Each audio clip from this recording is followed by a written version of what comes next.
The battle with Grendel's mother. Beowulf accepts Hrothgar's challenge, and the king and his men accompany the hero to the dreadful lair of Grendel's mother. Fearlessly, Beowulf prepares to battle the terrible creature. He leaped into the lake, would not wait for anyone's answer. The heaving water covered him over. For hours he sank through the waves.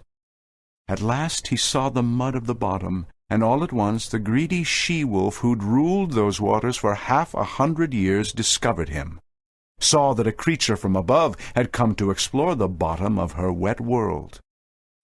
She welcomed him in her claws, clutched at him savagely, but could not harm him, tried to work her fingers through the tight ring-woven mail on his breast, but tore and scratched in vain.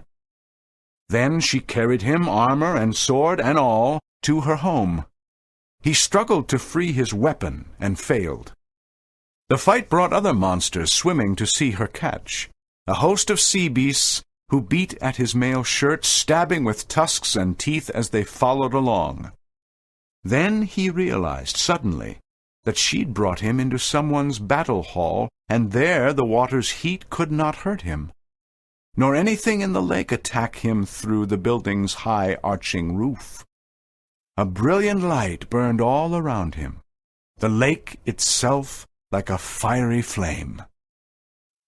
Then he saw the mighty water witch, and swung his sword, his ring-marked blade, straight at her head.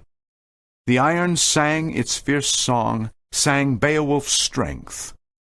But her guest discovered that no sword could slice her evil skin.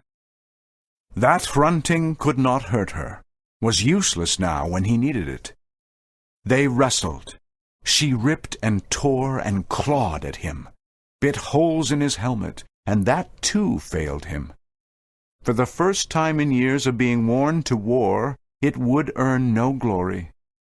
It was the last time anyone would wear it. But Beowulf longed only for fame, leaped back into battle.